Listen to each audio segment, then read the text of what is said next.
जब संत सद्गुरु की महती कृपा होती है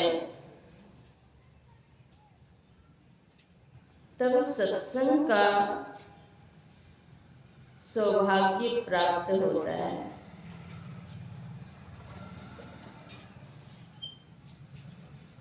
सत्संग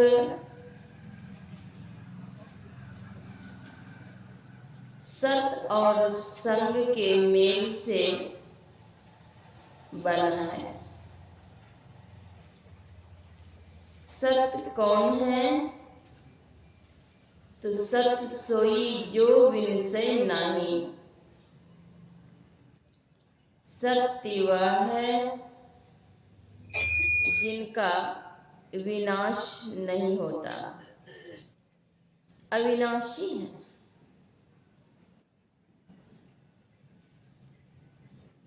अविनाशी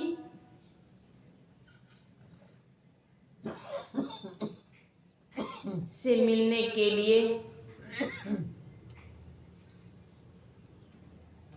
अविनाशी की प्राप्ति के लिए प्रयत्न करने पड़ेंगे।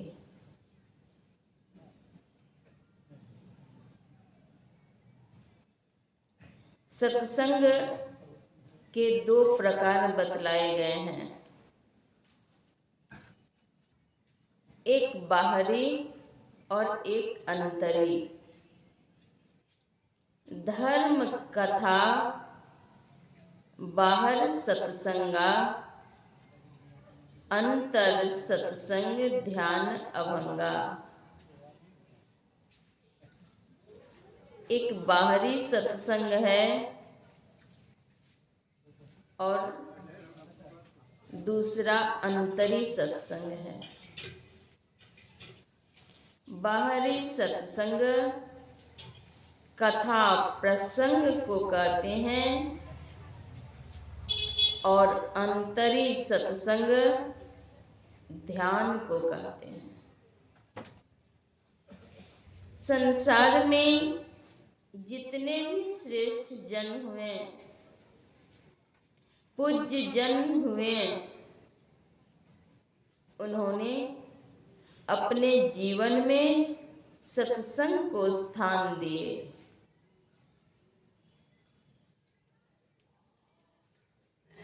सत्संग, गुरु सेवा, साधना और स्वाध्याय, इन चारों चीजों को, इन चारों बातों को सभी संतों ने अपने जीवन में स्थान दिए, तभी उनका जीवन श्रेष्ठ और सर्वोत्तम हुआ। इतना ही नहीं, वे पूज्य जन हुए, प्रणम्य हुए, उनके दर्शन से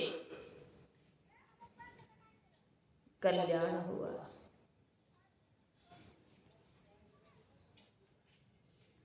परमात्मा सत्य है, जीवात्मा वे भी सत्य हैं। जीवात्मा कौन? तो जीवात्मा प्रभु का अंश है। जीवात्मा परमात्मा का अंश है। जीवात्मा भी सत्य है, परमात्मा भी सत्य है। इस सत्य का उस सत्य से मिलाप हो जाना, यह उत्कृष्ट कोटि के सत्संग है। लेकिन यह होगा कैसे?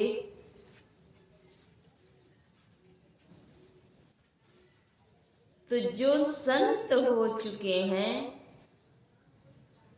वे ईश्वर से, परमात्मा से तादात्म्य स्थापित कर लिए हैं, ईश्वर से जिनका तादात्म्य स्थापित हो गया है,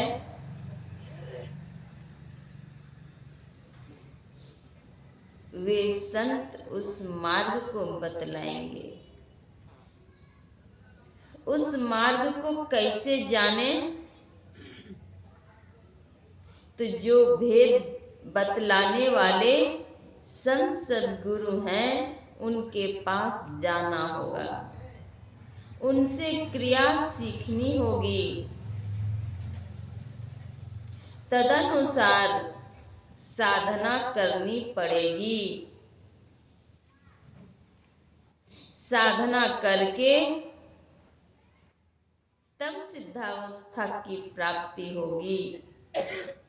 तब इस सत्य का उस सत्य से मिलाप होगा। मिलाप होने के फायदे क्या होंगे? तो दैहिक, दैविक और भौतिक इन त्रितापों का सदा के लिए अंत हो जाएगा। दुख का लवलेश नहीं रहेगा। मानव कल्याण कामी प्राणी हैं। वे दुख नहीं चाहते, सुख चाहते हैं, लेकिन वह सुख मिलेगा कहाँ? वह सुख अपने अंदर में है। अपने अंदर में कहाँ पर है, किस स्थान पर है,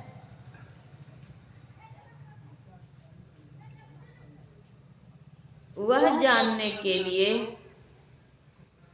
सत्संग करना होगा। संतों से साधना सीखनी पड़ेगी। साधना सीख करके साधना करनी पड़ेगी। साधना करके तब सिद्धावस्था की प्राप्ति कर सकते हैं। और वह साधना मानव जीवन में ही होगा। मानव जीवन में अगर साधना नहीं करेंगे तो मानवेतर योनि में जाना पड़ेगा। 84 लाख प्रकार की योनियां हैं। उनमें से मानव सर्वश्रेष्ठ प्राणी है।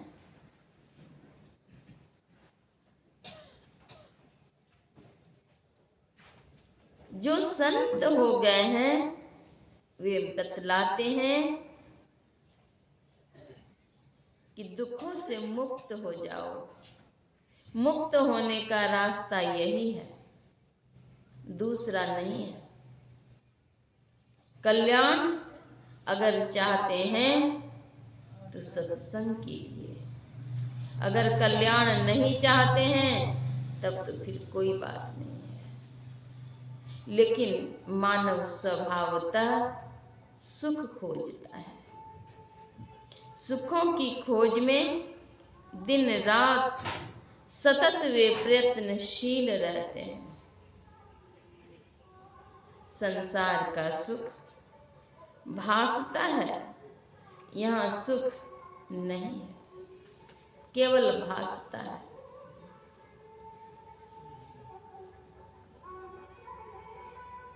वे संत जिन्होंने कि सर्वेश्वर का साक्षात्कार कर लिए, वे कहाँ मिलेंगे, कैसे मिलेंगे? पहचानने की दृष्टि क्या है?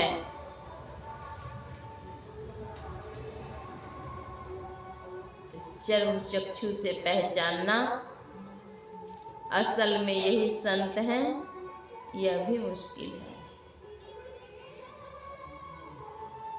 तो इसके लिए क्या करना चाहिए? संतों की वाणी का श्रवण करना चाहिए। उनकी वाणी का जब श्रवण करेंगे, मनन करेंगे, वह वाणी पहुंचा देगी संत के पास।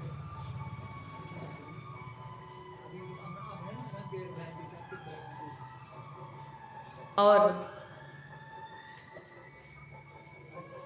जब उन संत के पास पहुंच जाएंगे तब उनसे क्रिया सीखेंगे। क्रिया सीख करके साधन भजन करेंगे तो इस सत्य का उस सत्य से मिलाप हो जाएगा। और यही उत्कृष्ट कोटि के सत्संग है। सत्संग लागी रहो रे भाई, तेरी बिगड़ी बात बन जाए। आज माघ पूर्णिमा है। आज के ही दिन संत रविदास का आविर्भाव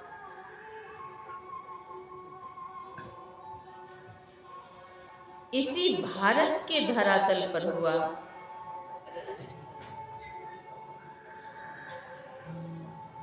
वे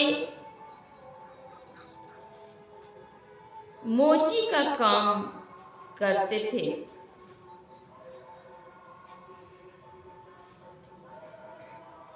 चर्मकार जाति में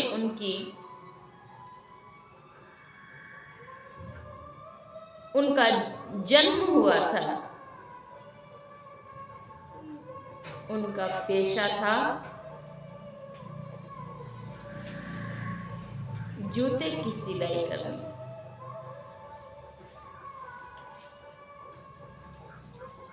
कर्म पर विश्वास रखते थे।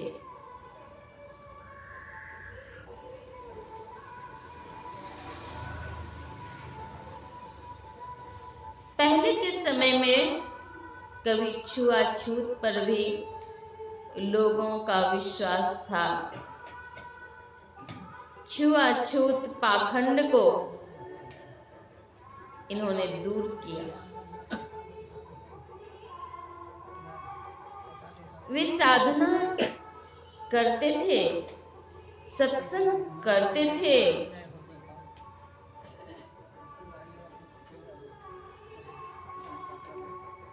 एक बार उनके एक ब्राह्मण मित्र आए और उन्होंने कहा, पूर्णिमा की तिथि है, चलिए गंगा स्नान करने के लिए।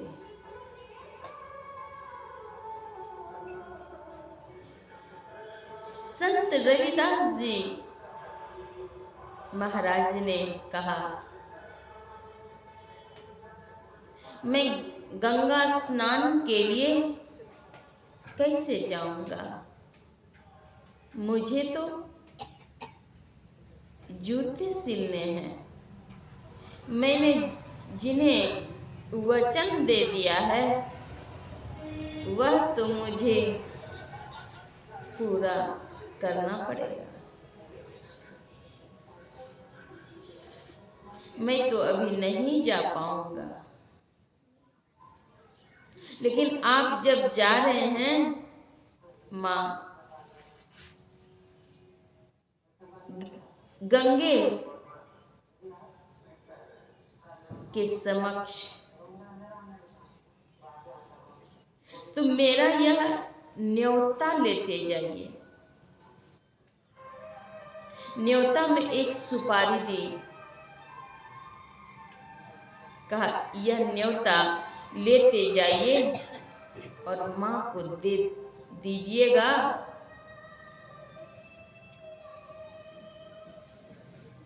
कि मेरा एक मित्र है, उन्होंने आपको न्योता दिया है। जब वे चले स्नान करने के लिए तो अपने मित्र के सुपारी लेकर के चल दिए। सुपारी लेकर उन्होंने आह्वान किया, कहा, माँ गंगे, यह सुपारी मेरे मित्र ने आपको न्योता के लिए दिया है। वे नहीं आ पाए, वचनबद्ध थे वे, क्योंकि उन्हें जूते की सिलाई करके देनी थी, वे नहीं आ पाए।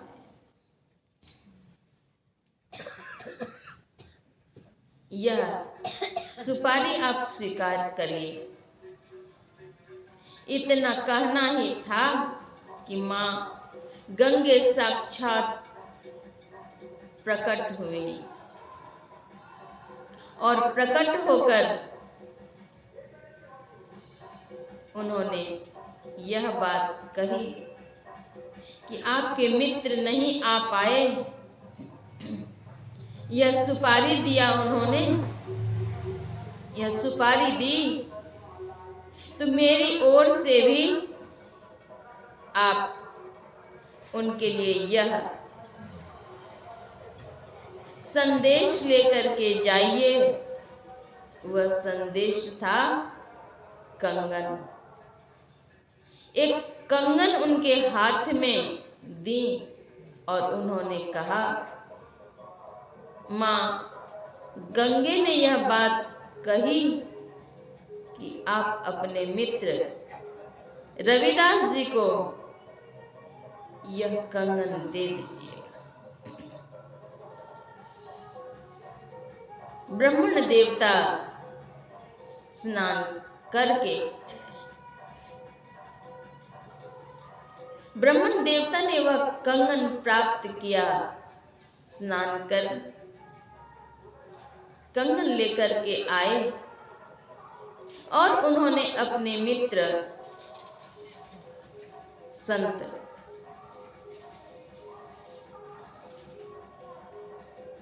रविदास जी महाराज के पास आकर कहा कि माँ गंगे को मैंने न्योता दिया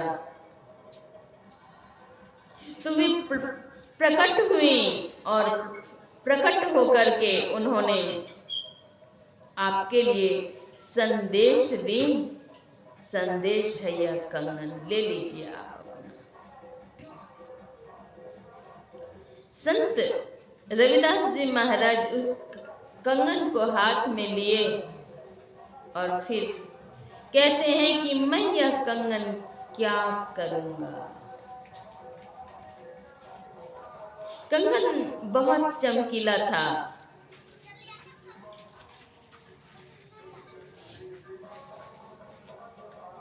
संत रविदास जी महाराज ने कहा अपने ब्राह्मण मित्र से, यह कंगन आप ही अपने पास रख लीजिए, मैं यह क्या करूंगा। दे दी। ब्राह्मण देवता कंगन लेकर के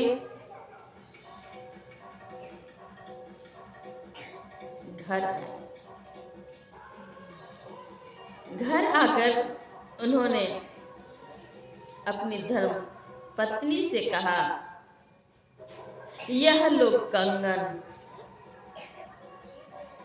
इसे पहन लो। उन्होंने कहा कि यह कंगन आप कहाँ से लाए हैं? लाए तो ठीक, लेकिन सिंगल लाए हैं, एक लाए हैं। एक हाथ में पहनूंगी तो अच्छा नहीं लगेगा, इसका जोड़ा लगा दीजिए। कंगन बहुत सुंदर है, लेकिन इसका जोड़ा लगा दीजिए, दूसरा कंगन भी हो जाएगा, तब दोनों हाथ में शोभेगा। अब ब्राह्मण ने सोचा कि मैं क्या करूं। अब इनकी जिद्द है, बनवाना ही पड़ेगा। कंगन लेकर के जौहरी के पास जाते हैं। कई जौहरी के पास घूम गए, लेकिन जौहरी ने कहा कि ऐसा जोड़ा मैं नहीं लगा सकता। तब ब्राह्मण गए राजा के पास। राजा से उन्होंने कहा कि यह कंगन है, इकलौता एक ही है यह, इसका जोड़ा लगा दीजिए। मेरी पत्नी बार बार मुझे कह रही है। वह कंगन बहुत चमक रहा था। राज दरबार से उन्होंने बहुत सारे आभूषण निकलवाए और कहा किसी में इसका जोड़ा लगा दो। कहीं उनके जोड़े नहीं लग पाए। राजा ने पूछा, यह आखिर लाए कहां से हो? यह कंगन कहां से लाए हो इतना चमकीला? कहते हैं कि यह कंगन मुझे संत, मेरे मित्र हैं संत रविदास, उन्होंने दी है। कहा चलो तो उनसे मिलने चलता हूं। इसके जोड़े का कंगन तो कहीं है ही नहीं। संत रविदास जी महाराज के पास आते हैं राजा साहब और पूछते हैं कि यह आप कहां से लाए?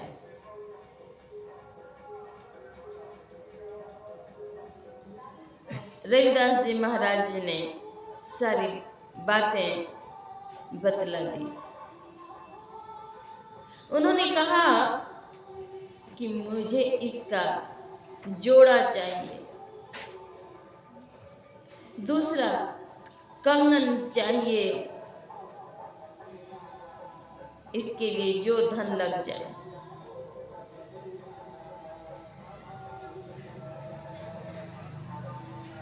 कहा देखिए यह तो माँ गंगे ने प्रकट होकर के दिया था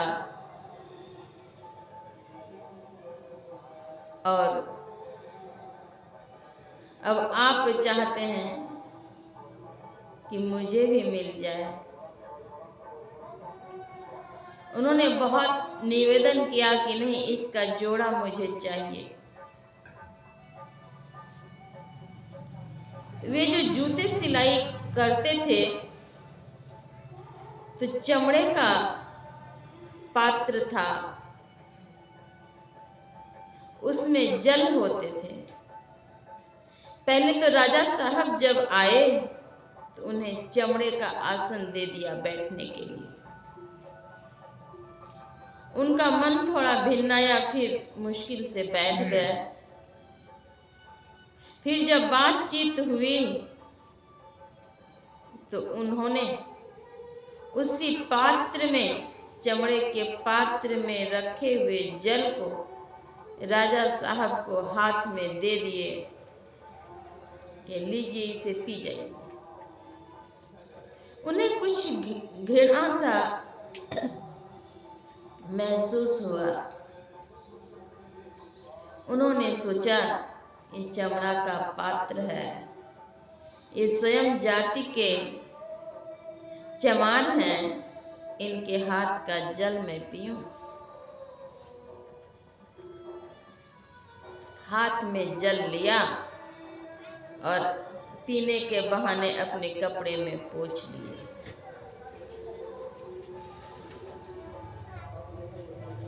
और उन्हें कंगन भी लेना था और इधर संत रविदास जी महाराज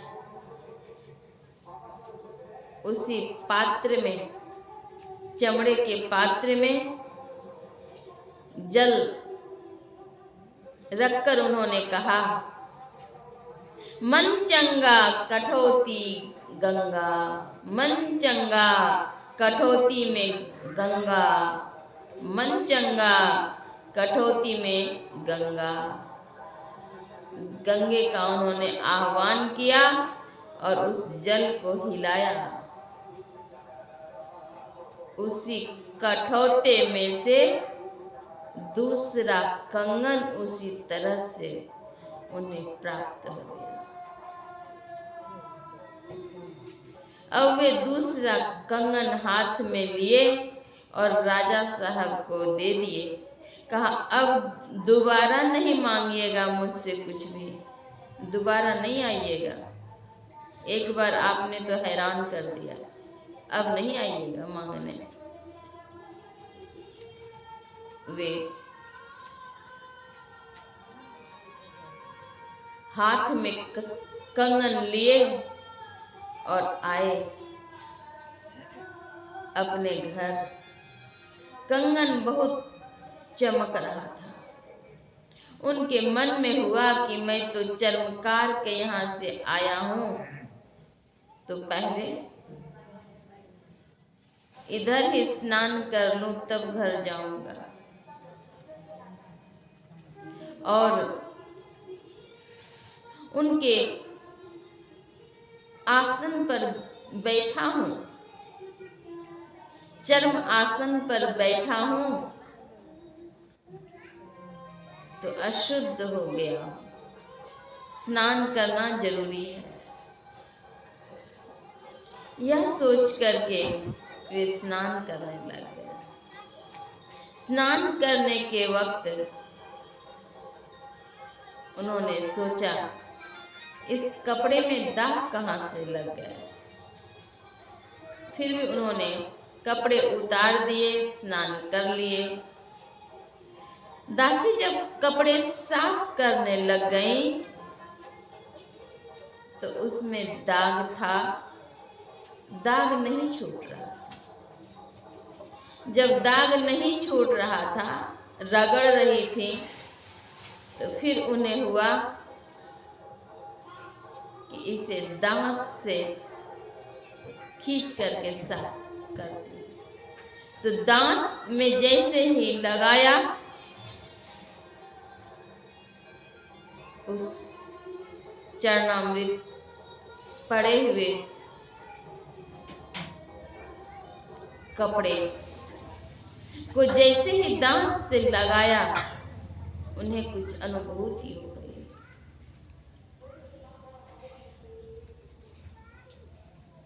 अब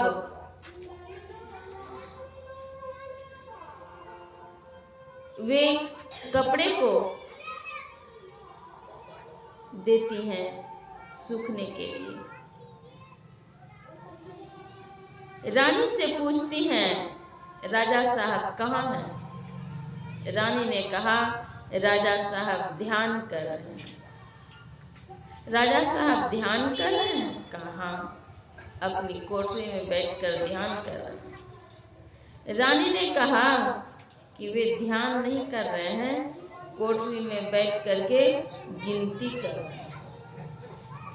कहा, तुम कैसे जानती हो गिनती कर रहे हैं? का राजा साहब के वस्त्र में कुछ दाग थे। उस दाग को मैंने दांत से छुड़ाना चाहा, तो जैसे ही दांत में लेना चाहा, लिया, वैसे ही मुझे कुछ अनुभूति हो गई, शक्ति आ गई। रानी जाती हैं, दरवाजे खटखटाती हैं। राजा साहब क्या कर रहे हैं? कहा, मैं ध्यान कर रहा हूँ। अभी तुम बाधा क्यों दे रही हो? कहा, आप ध्यान कर रहे हैं, गिनती कर रहे हैं। राजा को आश्चर्य हुआ, यह बात तुम कैसे जानती हो? गिनती कर रहा हूँ। कहा, यह बात मैं नहीं जानती, यह बात आपकी दासी जान रही है। दासी कैसे जानती है? चकित हो गए। मन ही में मैंने सोचा, दासी कैसे जान रही है?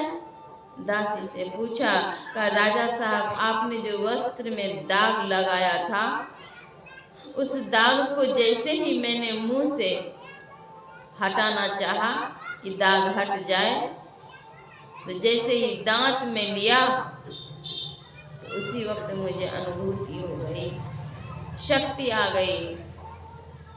कहा अरे जिस दाग से इन्हें शक्ति आ गई वह अगर मैं उस समय पी लिया होता तो मुझे क्या प्राप्त हो गया होता। अब मैं चलता हूँ फिर मांगता हूँ।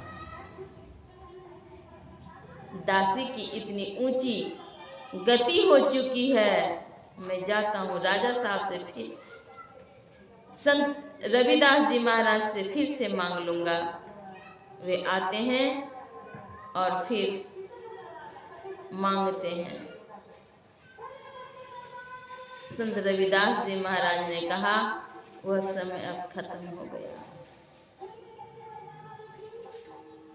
संतों के चरणामृत और प्रसादी में अपूर्व शक्ति है, संतों की वाणी में शक्ति है।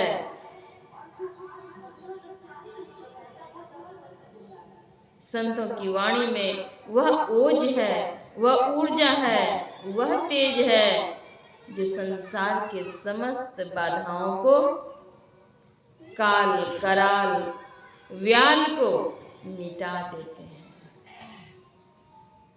संतों की वाणी में वह शक्ति है। राजा साहब को फिर से चरणामृत नहीं मिला और वह दासी जो थी उनके भाग्य के द्वार खुल गए।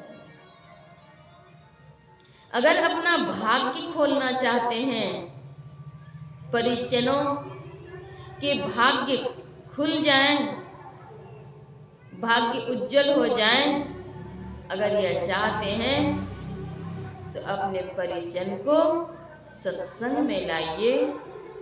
सत्संग सुनने से सद्ज्ञान होगा, कल्याण होगा, शांति मिलेगी। इसलिए सत्संग में लाइए, सत्संग कीजिए। सद्गुरु महर्षि मेही परमहंस जी महाराज कहते हैं कि पंच महापापों का परित्याग करो।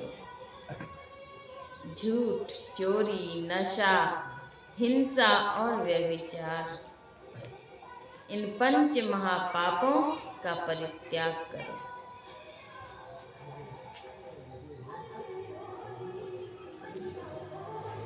महापाप से महान हानि है।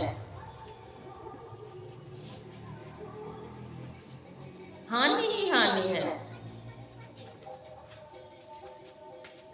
सद्गुरु महर्षि मेही परमहंस जी महाराज पंचविधि कर्म बतलाते हैं। एक सर्वेश्वर पर अचल विश्वास, पूर्ण भरोसा, उनकी प्राप्ति अपने अंदर में होगी इसका दृढ़ निश्चय, सद्गुरु की निष्कपट सेवा, सत्संग और दृढ़ ध्यानाभ्यास, ये पंच विधि कर्म है और पंच निषेध कर्म है। निषेध कर्म का परित्याग और विधि कर्म को ग्रहण कर लेना, इस बात को, इस गुरु आज्ञा को जीवन में जो अंगीकार करेंगे, स्वीकार करेंगे, उनका जीवन धन्य होगा, पावन होगा, उनका जीवन उज्जवल होगा।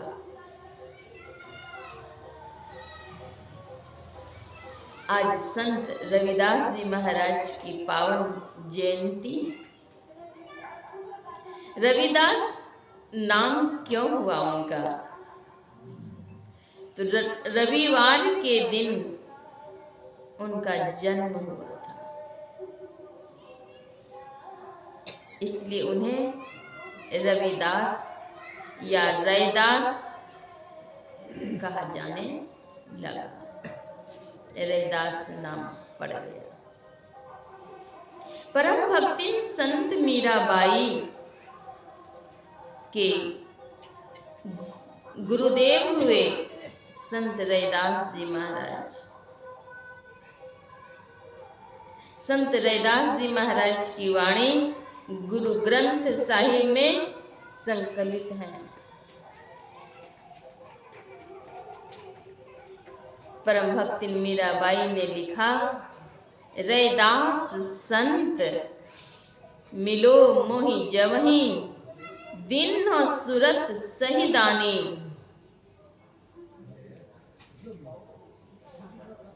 परम भक्ति मीराबाई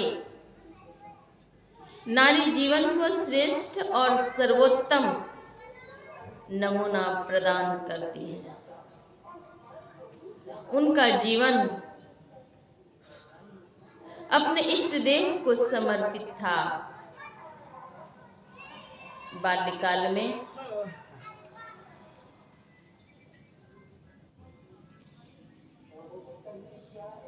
उनकी माता जी ने कहा, इन्होंने अपने माता जी से पूछा कि मेरे वर कौन है। उनकी माता जी ने सहज रूप में कह दी कि तुम्हारे वर यही हैं। कौन?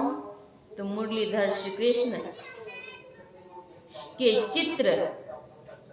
चित्र नहीं, मूर्ति थी।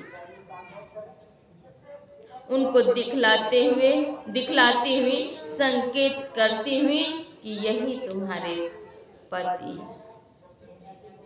उस दिन से उन्होंने उन्हें मान लिया, स्वीकार कर लिया कि ये मेरे पति हैं।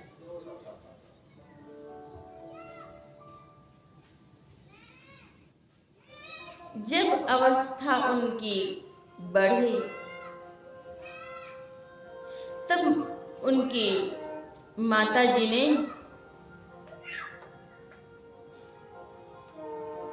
उनकी शादी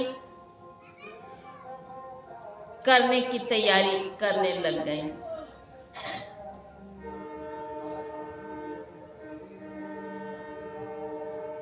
पुत्री मीराबाई ने कहा, मैंने तो वरण कर लिया है, अब कौन सी तैयारी कर रही है।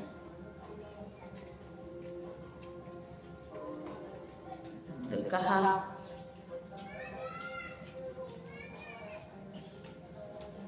ऐसे वर को क्या वरूं जो जन्मे और मरी जाए। वर ये गोपाल जी जो चुड़लो अमर हो जाए। ऐसे वर का वरण मैं क्या करूं जो कि मर जाएंगे। मैंने तो गोपाल का वरण कर लिया है। मेरे इष्ट देव मालिक तो यही है।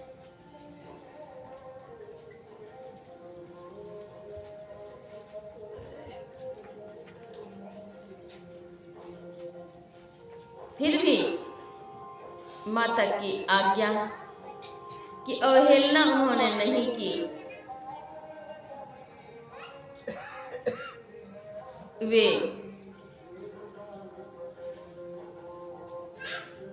उनकी माता जी ने इनकी शादी की तैयारी कर ली और शादी करा रही थी। शादी के वक्त जब फेरे लगते हैं तो उन्होंने अपने इष्ट देव की मूर्ति को लेकर के उनके साथ उन्होंने 7 फेरे लिए।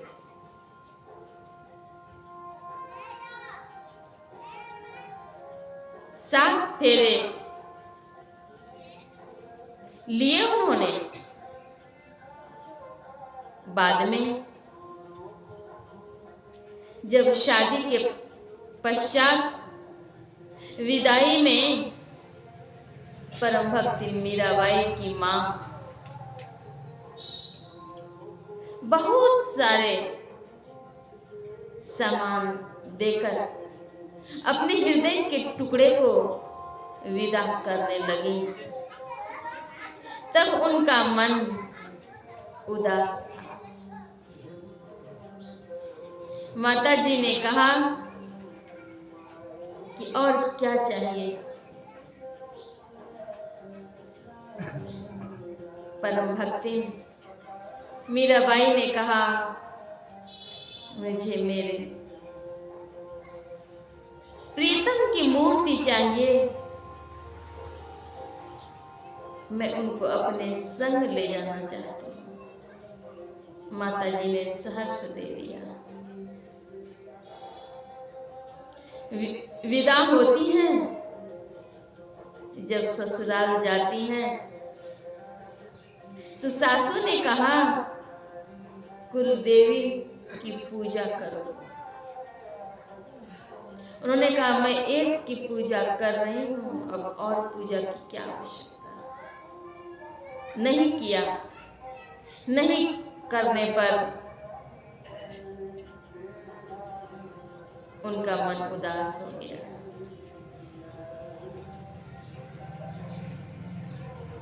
अब उनका मन तो उदास हुआ और ये अपनी भक्ति में, एक निष्ठ भक्ति में लीन है। नित्य प्रति अपने से रचकर, प्रेम से पद्य रच करके, गा करके अपने इष्ट देव को समर्पित करती थी।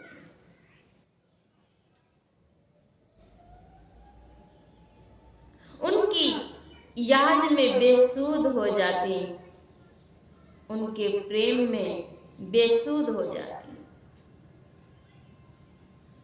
वे साधना करती थी। स्वयं कहती हैं, साधन करना चाहिए मनुआ, साधन करना चाहिए,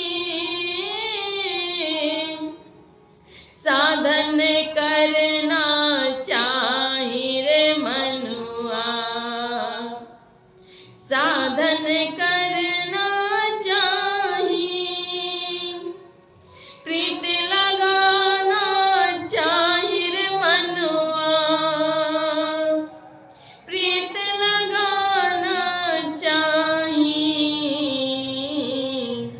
साधन करना चाहिए, साधन करना चाहिए। साधन, उन्होंने स्वयं साधना की और साधना करके साधना की सिद्धावस्था में पहुंची। ऊंची अटरिया लाल की मणिया, निर्गुण से बिछी, ऊंची अटरिया लाल के बनिया, निर्गुण से बिछी, बजरंगी झालर शुभ सोहे, फूलन फूल कली, निर्गुण से बिछी। कहती हैं, निर्गुण की सैया, निर्गुण सेज बिछी। कितनी ऊंची साधना है। जो निर्गुण तर को प्राप्त कर चुकी होंगी, उन्हीं की सैया तो निर्गुण की होगी। यद्यपि उन्हें सगुणोपासिका कहा जाता है, लेकिन जितने भी संत हो गए, जिन्होंने भी साधना की सिद्धावस्था की प्राप्ति की, उन्होंने सगुण के पश्चात निर्गुण की भी साधना की, निर्गुण तर की साधना की। उनकी एक निष्ठ भक्ति, परम भक्ति मीराबाई की एक निष्ठ भक्ति, एक निष्ठ पुकार के तार को, प्रीतम के सिंहासन को झंकार कर दिया, झंकृत कर दिया। नूतन प्रेम नित्य जागृत होते हैं।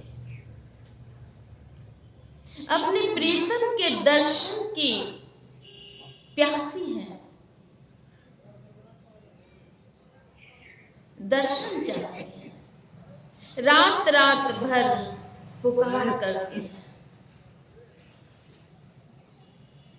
यद्यपि परिवार वाले ने उन्हें असह्य कष्ट दिया, लेकिन उन असह्य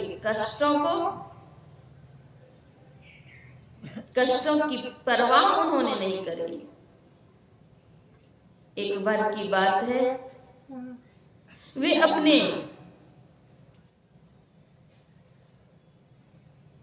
कक्ष में अपने प्रीतम को पुकार रहे थे।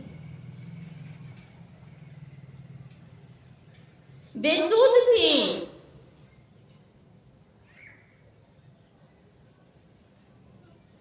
परिजन ने सोचा उनके रूम में और कौन रहता है, आज जाकर देखूंगा। बड़ाती हैं, बोलती हैं, अंदर में कोई और है। मध्य रात्रि में उन्होंने दरवाजे को पीटा। दैवी योग से दरवाजा खुल गया। चारों तरफ उन्होंने खोज लिए और फिर पूछा, यहाँ पर कौन है, किससे तुम बात करती हो? परम भक्ति मीराबाई ने कहा कि मेरे प्रियतम के सिवा यहाँ और कौन हो सकता है।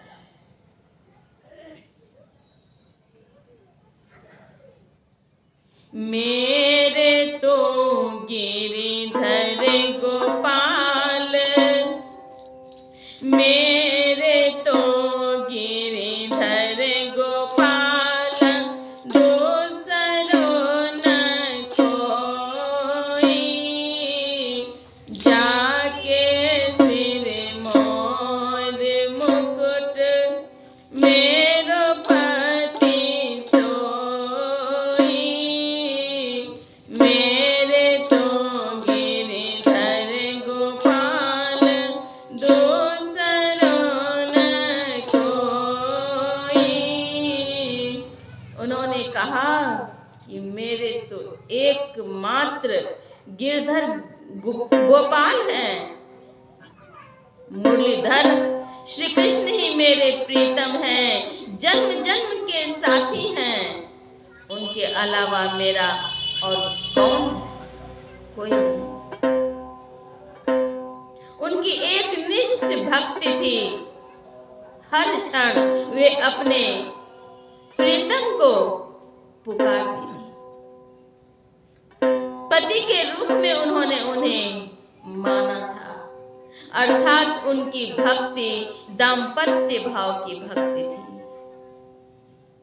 इसलिए वे कहती हैं, मेरे तो गिरिधर गोपाल, दूसरो न कोई, जाके सिर मोर मुकुट, मेरो पति सोई। मेरे तो वही गिरिधर गोपाल है और दूसरा कोई नहीं। परिवार वालों ने उन्हें असह्य कष्ट दिया, लेकिन उसकी उन्होंने कोई परवाह नहीं की। कहीं तो उल्टा कह करके घोषित किया, नंगी तलवार से काट देना चाहा, कहीं तो विष का प्याला दे दिया। विष का प्याला राणा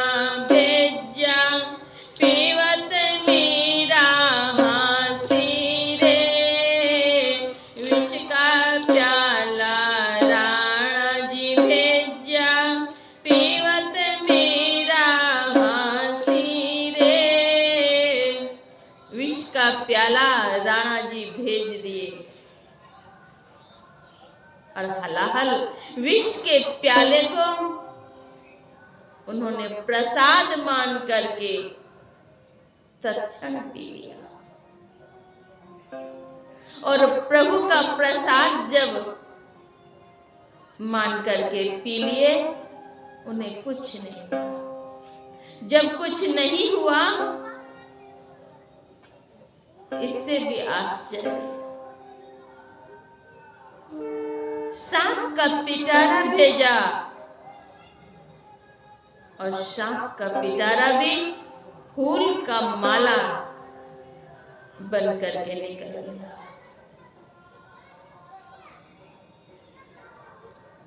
यह साधन भजन की शक्ति है, अपने इष्ट देव में प्रेम की यह शक्ति है। परिजन ने जब असह्य कष्ट दिया, पीड़ा दी, तब उन्होंने सोचा कि अब मुझे क्या करना चाहिए। अपनी पीड़ा को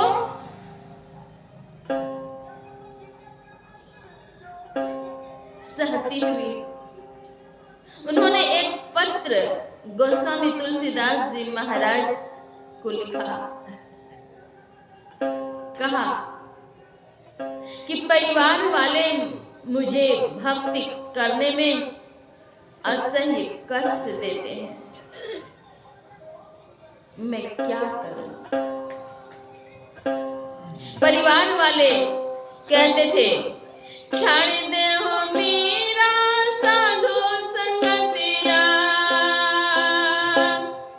छाड़ दे हो मीरा साधु संगतिया, कुलवा में होते बदनाम गे, कुलवा में होते बदनाम गे, कुलवा में होते बदनाम गे।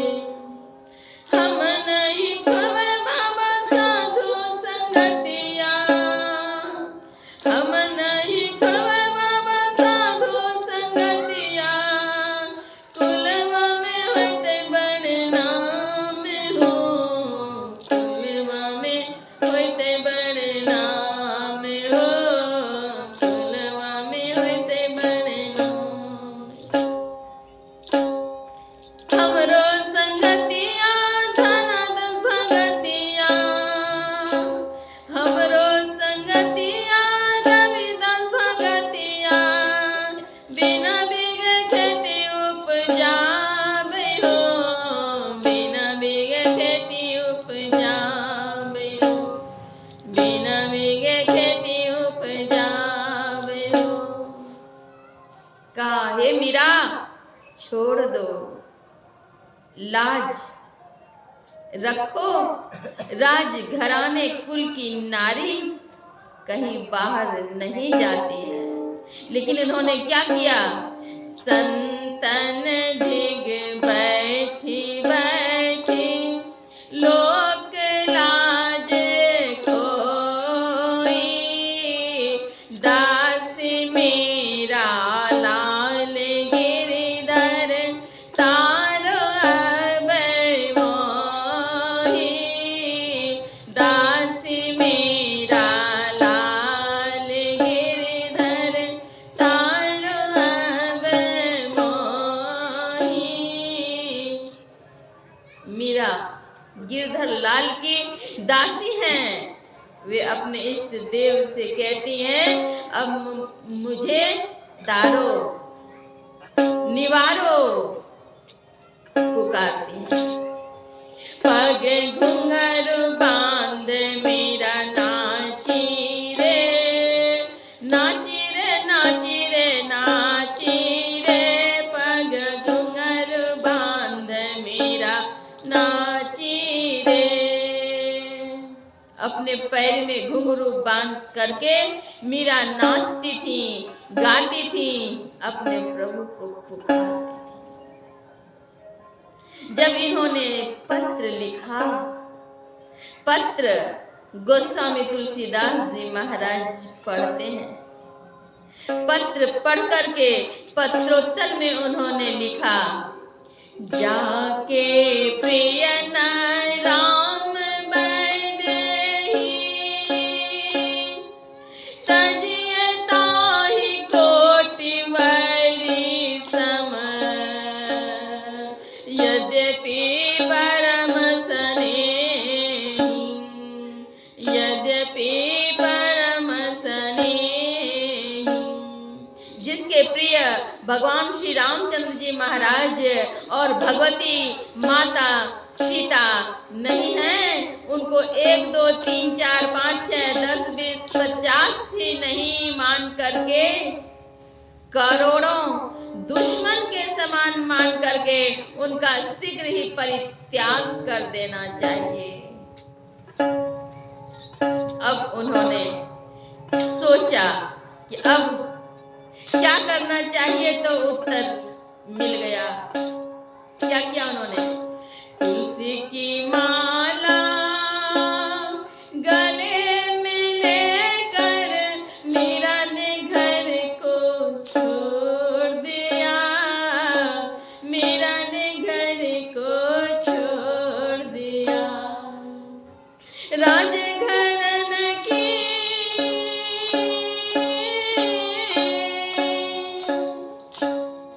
राजघरान की लड़की थी मीरा, साधु से संगति जोड़ लिया, साधु से संगति जोड़ लिया।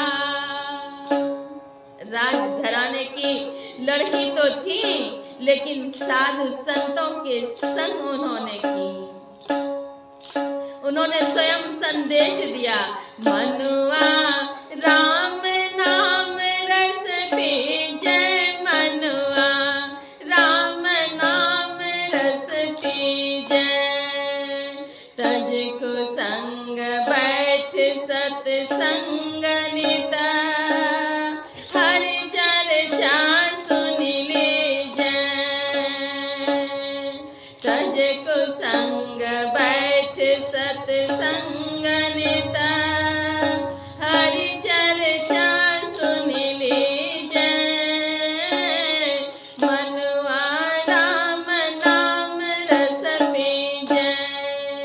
हे मनुआ, हे मानव, राम नाम के रस का पान करो। घर में कोई नारंगी का रस, अनार का रस, गाजर का रस, न जाने कितने प्रकार के रस का पान करते हैं और उसके स्वाद का बखान भी कर लेते हैं, लेकिन राम नाम का रस पीने वाली परम भक्तिन संत मीराबाई उस रस की बात कर रही हैं, उस रस का बखान कर रही हैं। कौन सा रस? मनुआ राम नाम रस पीजे, मनुआ राम नाम रस पीजे। राम नाम का रस पियो, वह रस अमर है, वह जीवन को अमर कर देगा, वह रस पियो। इन्होंने क्या किया? तुलसी की माला गले में लेकर घर को छोड़ दिया और कहा, राणा जी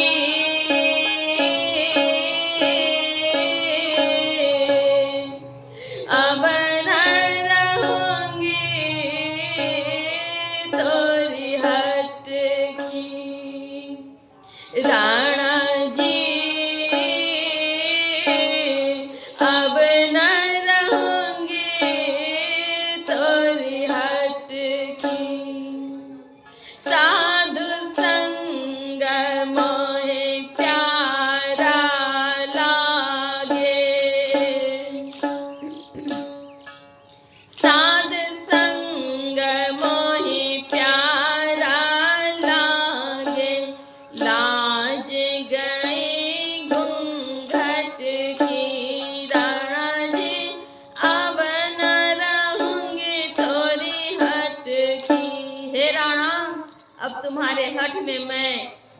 रहूंगी।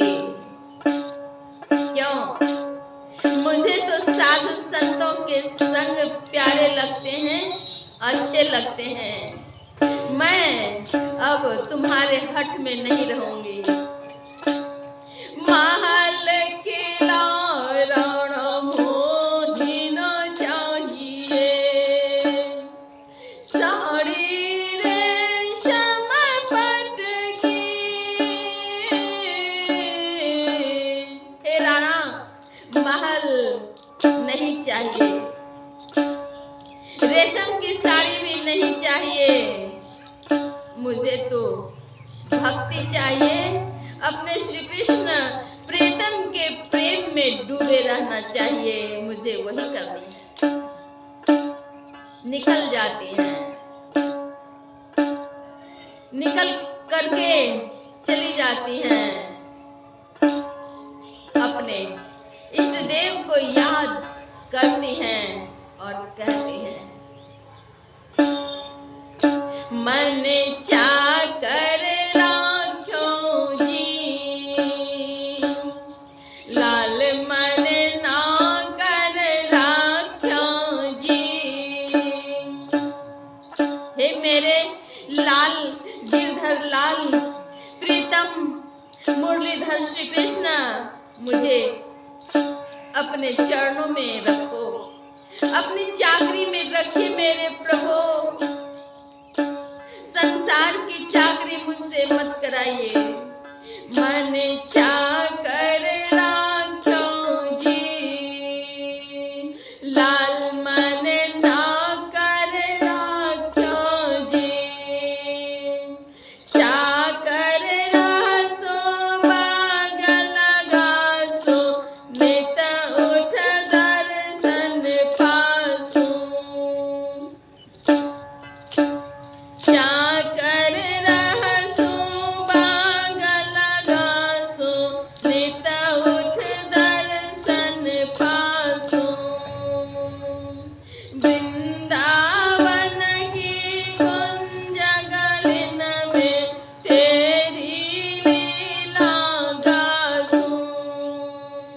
मन चाकर राख्यो जी, लाल मन ना कर राख्यो जी। हे मेरे प्रीतम मुरलीधर श्री कृष्ण, मुझसे अब आसार संसार की चाकरी मत कराओ। चाकरी में दर्शन पाऊं, सुमिरन पाऊं खर की। भाव भगत जागिर पाऊं, तीनों बातां सरसे। मन चाकर राख्यो जी, लाल मन ना कर राख्यो जी।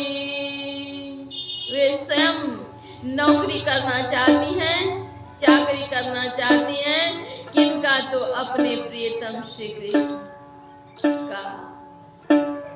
उनके प्रेम में बेसुध हो जाती हैं, दर्शन के लिए तड़पती हैं, तरसती हैं। मुझे दर्शन दो। कहीं कहीं पर तो यहाँ तक अभिव्यक्ति हुई है कि हे कांग, तू तो द्रुतगामी है, ले जा, मेरे कलेजे को काट करके मैं देती हूँ, तू ले जा, मेरे प्रीतम श्री कृष्ण तक पहुंचा दे।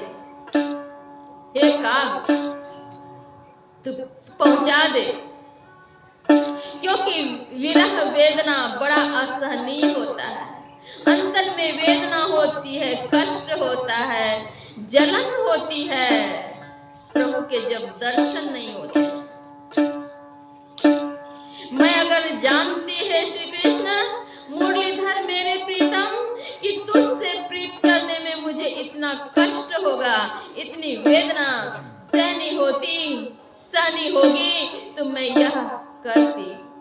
प्रीतम जो मैं जानती, प्रीत के दुख होय, गले ढिंढोरा पीर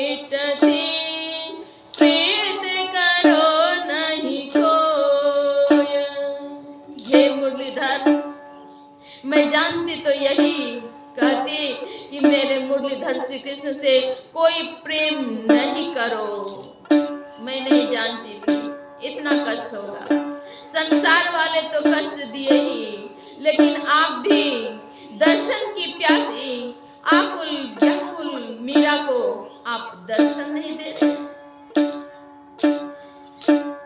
दरस बिन दुखन लागे नैन।